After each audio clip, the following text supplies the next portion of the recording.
नमस्कार, मैं हूं आशीष और आप देख रहे हैं चारवाक यूपीएससी। हमारा वाइस प्रेसिडेंट कैसा हो, ये बात आजकल सबके जुबान पर है। What is the relationship between vice president and the government इस वीडियो का मेन लक्ष्य है।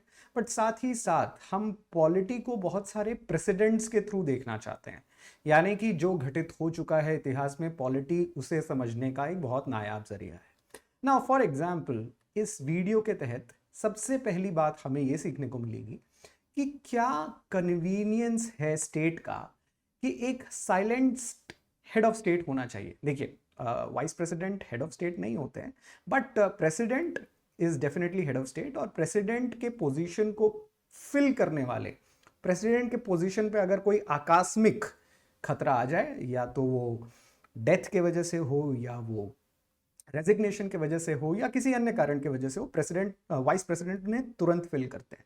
सो हेड ऑफ स्टेट की जो ये कंटिंजेंसी पोस्ट है, जिसको हम कहते हैं वाइस प्रेसिडेंट, ये पोस्ट कन्वीनियंट क्यों है स्टेट के लिए कि वो हमेशा साइलेंट रहे, नंबर वन। सेकेंड, सिर्फ और सिर्फ वाइस प्रेसिडेंट एक कॉन्स्टिट्यूशनल क्राइसिस को सॉल्व करने वाले स्टॉप गैप व्यक्ति नहीं है, यानी कि स्टॉप गैप सोल्यूशन नहीं देंगे वो।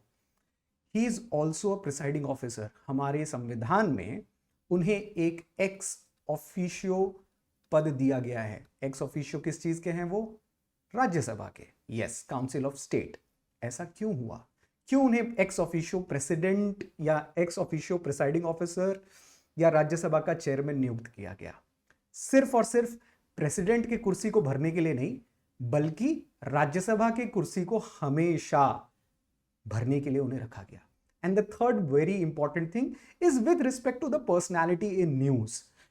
जो धनखड़ जी का केस है, now everybody is talking that Dhankhar ji की तरफ से क्या प्रॉब्लम हुई, वाइस प्रेसिडेंट वो कैसे अपने ब्रीफ के बियॉन्ड एक्ट कर रहे थे, नहीं एक्ट कर रहे थे, इन सब के बारे में जो लगभग आपको हर न्यूज में देखने को मिलेगी, वो भी हम यहां पे देखेंगे, but with a different angle. So let's come to the very first constituent assembly debates कि ऐसा क्या हुआ कॉन्स्टिट्यूएंट असेंबली में, यानी कि हमारे संविधान सभा में जो सभा बैठी थी हमारे संविधान को बनाने के लिए जी, तो उस संविधान सभा में ऐसा हुआ क्या जिसमें यह तय किया गया कि वाइस प्रेसिडेंट को सिर्फ प्रेसिडेंट की आकस्मिक चले जाने के वजह से उनको जगह फिल करनी है, सिर्फ वो नहीं करना है, उसके अलावा उनकी ब्रीफ्स क्या है।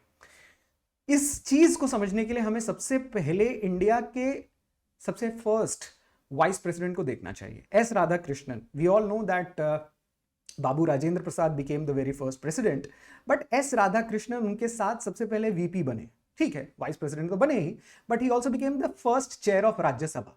तो राज्यसभा के सबसे पहले चेयर बनते हुए हैं वो 1952 में।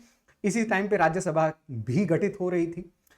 The idea was to keep best vice president as ex officio chairman. ये कॉन्स्टिट्यूएंट असेंबली का अपना आइडिया था, ये हमारी संविधान सभा का अपना आइडिया था। ऐसा क्यों? इसका सीधा सीधा आंसर हमें कॉन्स्टिट्यूएंट असेंबली डिबेट से पता चलता है। कॉन्स्टिट्यूएंट असेंबली डिबेट में यह तय किया गया कि हम अपने वाइस प्रेसिडेंट के चेयर को यूनाइटेड स्टेट्स ऑफ अमेरिका के प्रेसिडेंशियल सिस्टम के तहत बनाएंगे, यानी कि वाइस प्रेसिडेंट जो यूएस में बनते हैं उसी प्रकार से इंडिया में भी वाइस प्रेसिडेंट बनेंगे। तो क्या यूएस में इंडिया के हिसाब से वाइस प्रेसिडेंट अपर हाउस के अध्यक्ष होते हैं या सीनेट को देखते हैं? जी हां, बिल्कुल। वहां पर भी वाइस प्रेसिडेंट अपर हाउस को देखते हैं, सीनेट को देखते हैं। And that is the most interesting thing. Secondly, क्या जो भी वाइस प्रेसिडेंट यूएस में करते हैं वही क्या इंडिया में भी करते हैं? ऐसा नहीं है।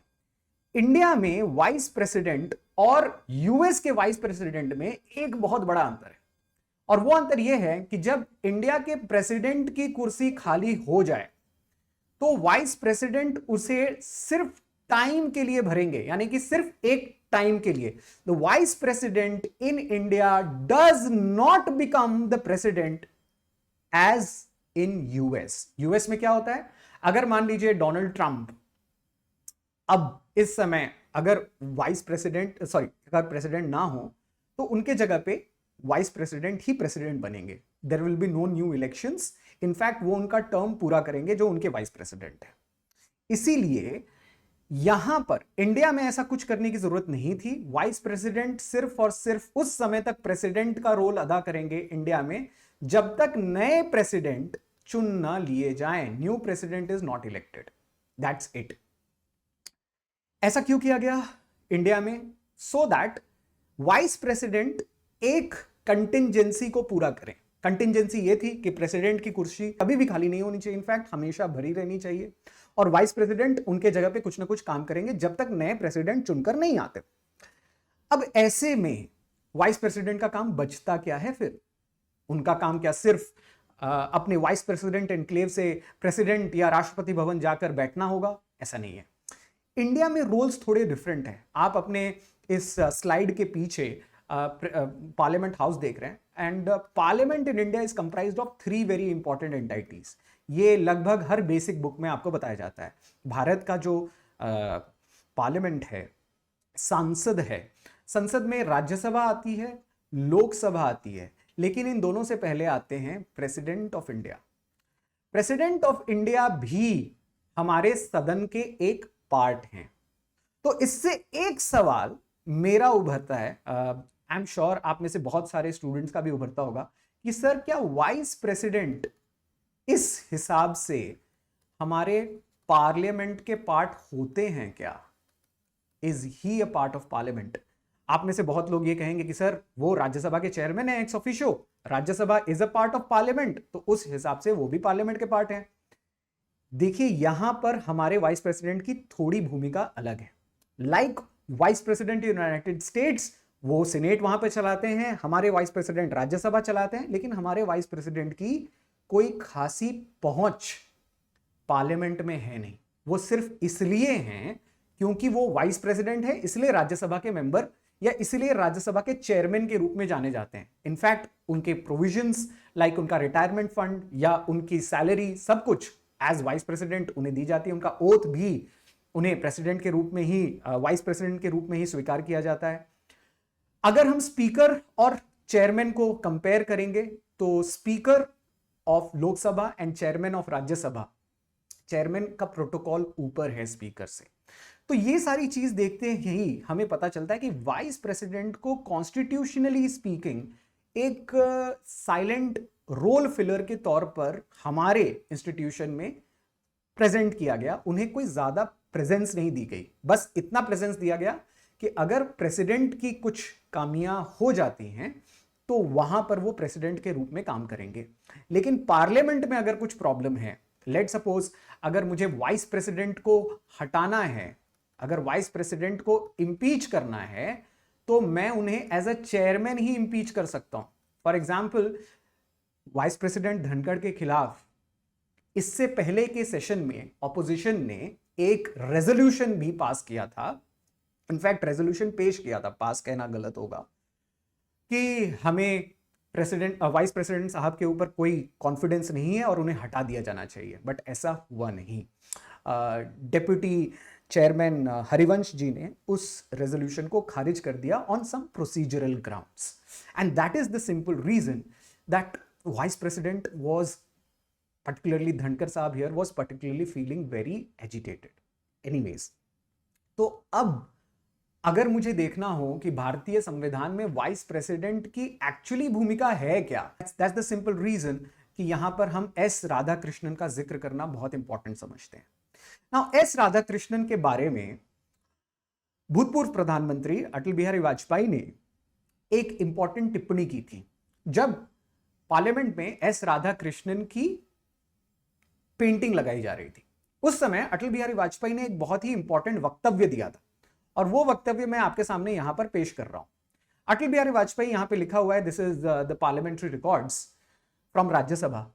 वो हिंदी में अपना भाषण दे रहे थे और वो कहते हैं, सभापति जी 1962 में जब मैं पहली बार इस सदन का सदस्य बना, यानी कि 1962 में सबसे पहले पार्लियामेंट में राज्यसभा में अटल बिहारी वाजपेयी सदस्य बनते थे, मध्य प्रदेश से वो नॉमिनेट हुए थे, तो उस समय राधाकृष्णन सभापति थे। मेरा सौभाग्य था कि मैं अभी श्री अटल बिहारी वाजपेयी को कोट कर रहा हूं, सो मेरा सौभाग्य था कि मैंने उन्हें सभापति के नाते कार्य करते हुए देखा है।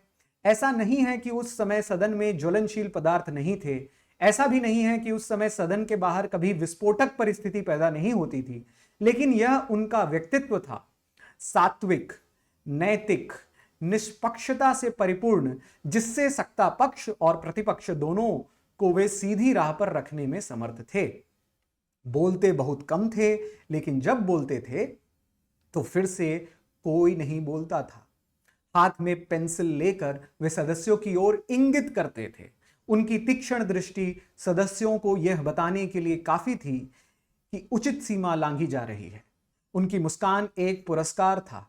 दोहराने की आवश्यकता नहीं है कि उस समय सदन में ऐसे दृश्य नहीं होते थे जैसे आजकल होने लगे हैं।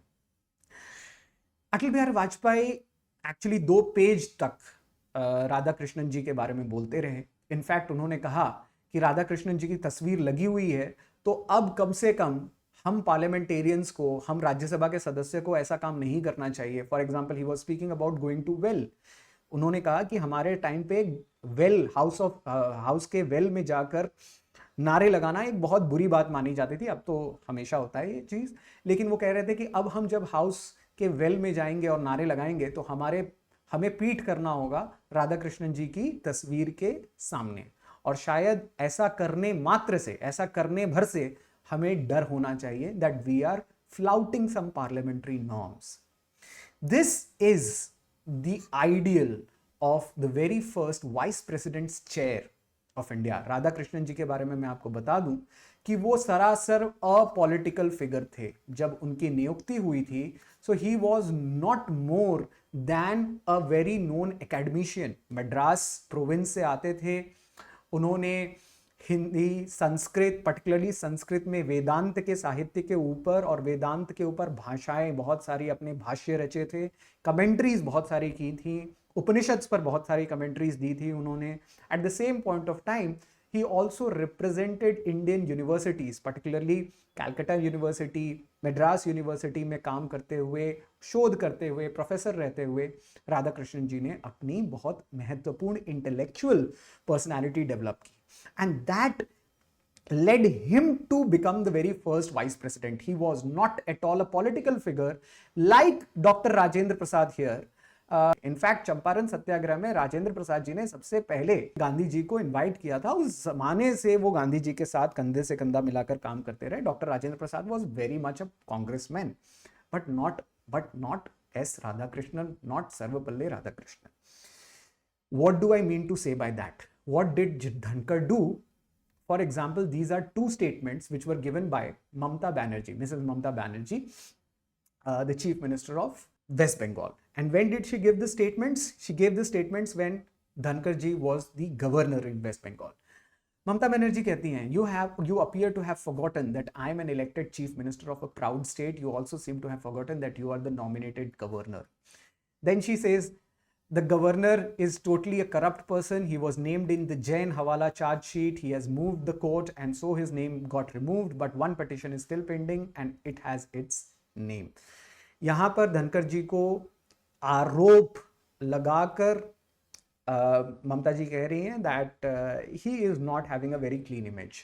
क्या हम इन आरोपों को सत्य बता रहे हैं? बिल्कुल नहीं। This is an allegation which has not been proven till date. Now we all know, आजकल के सारे ब्रीफिंग्स के थ्रू हमें पता है दैट धनखड़ जी का एक बहुत ही इलस्ट्रियस कैरियर रहा है as a supreme court advocate. He has been a parliamentarian from Rajasthan, at the same point of time Janata Party के थ्रू कांग्रेस में, और उसके बाद बीजेपी में उनके अच्छे पॉलिटिकल ग्राफ्स रहे हैं। And like any other politician in India, you are bound to face some of the other days in courts. तो आपके ऊपर भी कुछ ना कुछ आरोप लगेंगे। लेकिन क्या पॉलिटिकल फिगर को आप गवर्नर के तौर पर जब नियुक्त करते हैं, और वो भी बड़े ही रीसेंट पॉलिटिकल फिगर को जब आप गवर्नर के तौर पर नियुक्त करते हैं, तो क्या ऐसी एलिगेशंस आपको मिलेंगी? डेफिनेटली मिलेंगी। Actually Mamata Banerjee was speaking against number of public attacks which were thrown on her by Dhankhar ji जब कोविड-19 का समय चल रहा था। सो कोविड-19 के टाइम पीरियड पे Dhankhar had accused the Mamata Banerjee government in West Bengal of a lot of partisans. For example, उन्होंने कहा कि particularly एक group of minority community के लिए ही वेस्ट बंगाल सरकार काम कर रही है, और इस पर ममता बनर्जी काफ़ी रूठ गई। Anyways, there were a lot of run-ins and one of the most important run-ins led the state government to pass a bill. होता क्या था कि गवर्नर जो थे और जो गवर्नर ज़्यादातर इंडियन स्टेट्स में होते हैं वो स्टेट्स के यूनिवर्सिटीज़ के चांसलर होते हैं बाय डिफ़ॉल्ट और बाय एक्स ऑफिशियो कैपेसिटी। तो गवर्नर्स जो होते हैं वो स्टेट के चांसलर्स होते हैं स्टेट में जितने भी यूनिवर्सिटीज़ होती हैं उनमें। ऐसे में कोलकाता में या वेस्ट बंगाल में जितने भी यूनिवर्सिटीज़ थे उनमें अपॉइंटमेंट्स को लेकर धनखड़ जी और चीफ मिनिस्टर के ऑफिस में काफ़ी तू मैं होती रहती थी।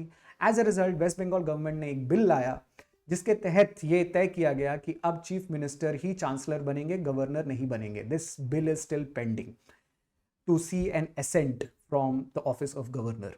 नाउ ऐसे बिल्स आना गवर्नर के पोजीशन को डिमिनिश करने के बराबर था। ऐसे में जैसे ही वेस्ट बंगाल गवर्नमेंट बहुत से तरीके से धनखड़ जी से परेशान थे, उसके बाद धनखड़ जी को एलिवेट किया गया and he became the vice president. Now what did he do as a vice president? So हमारा वीपी कैसा हो, धनखड़ जी जैसा ना हो। That is the clear message which is coming from the Modi government. For example, do you know the NDA vice presidents type or the examples of NDA vice presidents? For example, National Democratic Alliance जो आज की present Modi government का official name है, NDA की सरकार ने कैसे कैसे वाइस प्रेसिडेंट्स को खड़ा किया है, अगर हम उन्हें देखें तो शायद हमें पता चलेगा या धनखड़ जी को पता चलता कि उनके लिए रोल मॉडल्स कौन है। फॉर एग्जाम्पल, सबसे पहले भैरव सिंह शेखावत। भैरव सिंह शेखावत एक जमाने में अटल बिहारी वाजपेयी के कॉलीग हुआ करते थे। He was also the founder of the Jana Sangh out there. he lost out political race to become the president against Pratibha Devi Singh Patil. तो प्रतिभा पाटिल जी के खिलाफ भैरव सिंह शेखावत खड़े हुए थे।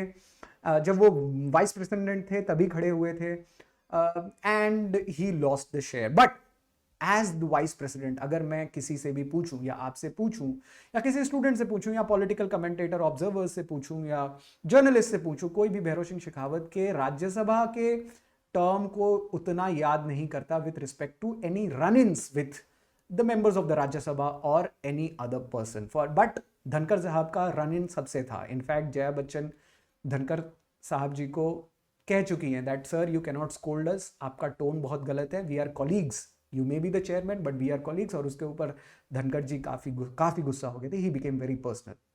Then look at Venkaiah Naidu. Once upon a time, a very important BJP stalwart. In fact, Atal ji के time period पे he also served the BJP president. But tell you what, we all saw a very recent vice president just before Dhankar ji. Venkaiah Naidu represented a farmer's ethics when he came to the chair. Venkaiah Naidu used to be the urban development minister. उसके बाद rural development भी उनके पास आया. He also had many other infrastructure related central ministries out there and he did a fabulous job. But when he was elevated to the position of the vice president, this was the very first political appointment done to the office of vice president by Narendra Modi. So that made Venkaiah Naidu a very important role to be followed by Dhankar ji. Maybe he could have taken a leaf out of his book कि कैसे वेंकैया जी behave करते हैं तो शायद हम भी behave कर सकते थे। For example, again as I told you, चाहे वो अपोजिशन के मेंबर हों या पोजीशन के मेंबर या ट्रेजरी बेंचेस के लोग हों, वेंकैया नायडू जी सबके लिए बराबर थे। But at the same point of time he made sure that the balance is heard and balance is maintained by making himself a neutral figure. तो चेयरपर्सन कैसा होना चाहिए? अकॉर्डिंग टू कॉन्स्टिट्यूशन या कॉन्स्टिट्यूशनल हैंडबुक के हिसाब से आप एक neutral non partisan authoritative figure होने चाहिए। आपको पर्टिकुलरली ऑपोजिशन के मेंबर्स को भी बहुत ही इंपॉर्टेंस देना है, तवज्जो देनी है, but at the same point of time you should not become the mouthpiece of the government. Mouthpiece, government का माउथ पीस या गवर्नमेंट के प्रवक्ता जो होते हैं, for example who is the spokesperson of government in both the houses of parliament. दोनों ही houses of parliament में स्पोक्स पर्सन कौन होता है? Of course it is prime minister. Prime minister से बड़ा गवर्नमेंट का स्पोक्स पर्सन कोई नहीं होता। बट दैट इज द विडंबना of this government, particularly the Modi government, that prime minister remains largely parliamentarily inactive. Parliament शुरू होने में और पार्लियामेंट के सेशंस में ज्यादातर प्राइम मिनिस्टर भाग नहीं लेते हैं। And that is the reason ever since the death of Arun Jaitley. This job is not kept very well by the other BJP members or the other members of BJP in parliament in either of the houses. So vice president was behaving more as a chairman and less as a president. In fact, seldom if not often, Dhankar became more of a political chair.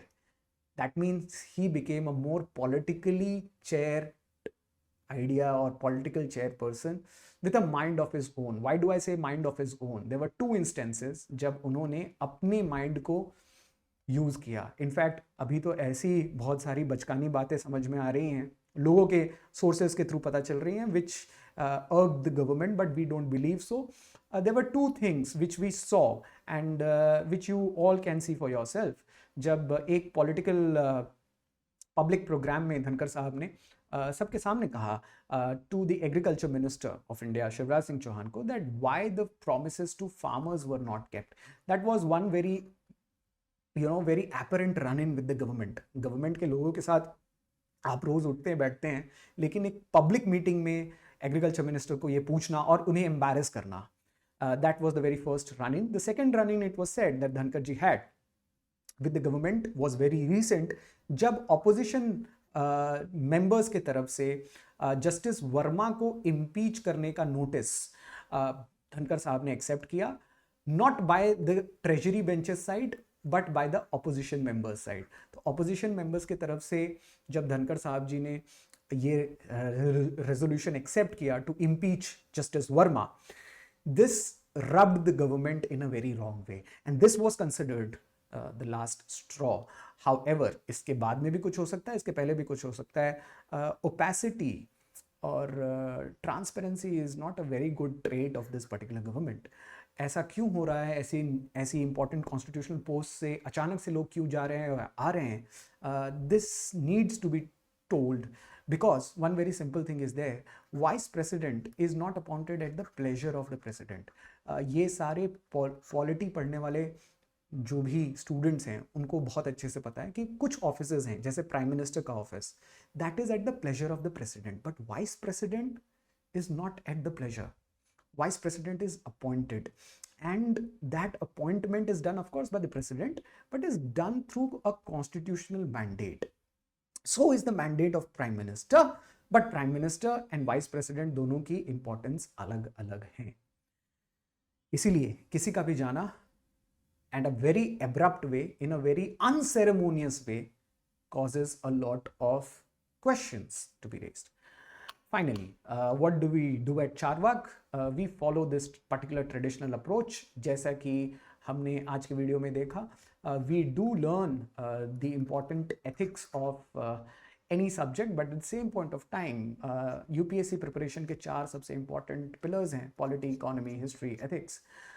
इसे complete करके ही हम UPSC के बाकी के derivatives को देखते हैं. So we do follow a very traditional approach, lectures aimed at holistic study approach, no frills, यानी कि कोई ज़्यादा शोशा नहीं, simple lectures, simple style, effective and down to the core. That is the whole idea of Charvak. Hope you enjoyed this session. If you want to download the PPT or connect with me, here is the Telegram ID. You can scan it out, subscribe and wait. If you have any questions, feel free to ask me on this particular Telegram channel. I'll be more than happy to meet you there. Thank you for watching this.